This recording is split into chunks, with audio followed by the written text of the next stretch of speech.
بسم اللہ الرحمن الرحیم۔ السلام علیکم دوستو، امید کرتی ہوں کہ آپ سب خیریت سے ہوں گے۔ دوستو اگر ویڈیو پسند آئے تو ویڈیو کو ایک لائک، اور جنہوں نے ابھی تک چینل کو سبسکرائب نہیں کیا ان سے گزارش کرتی چلوں گی کہ چینل کو سبسکرائب کر لیں، بیل کے آئیکن کو پریس کر لیں جس سے آپ کو لیٹسٹ ویڈیو کا نوٹیفیکیشن ملتا رہے۔ عورت کی کمزوری کا صلہ کیسے دینا چاہیے؟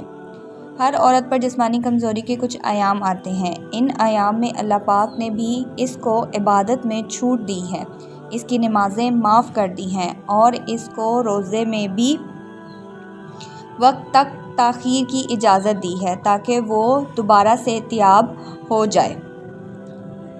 بس اس ایام میں تم بھی اس کے ساتھ ویسے ہی مہربان رہنا جیسے اللہ پاک نے اس پر مہربانی فرمائی ہے۔ جس طرح اللہ پاک نے اس پر عبادت ہٹا دی ہے ویسے ہی تم بھی ان ایام میں اس کی کمزوری کا لحاظ رکھتے ہوئے اس کی ذمہ داریوں میں کمی کر دیا کرو، اس کے کام کاج میں مدد کیا کرو، اور اس کے لیے جتنا ممکن ہو سکے اسے سہولت پیدا کر دیا کرو اور مہربان ہو جایا کرو۔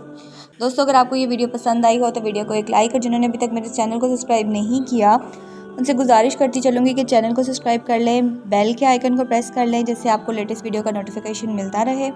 دعاؤں میں یاد رکھیں، اپنا بہت سارا خیال رکھیں۔ انشاءاللہ ملتی ہوں آپ سے نیکسٹ ویڈیو میں۔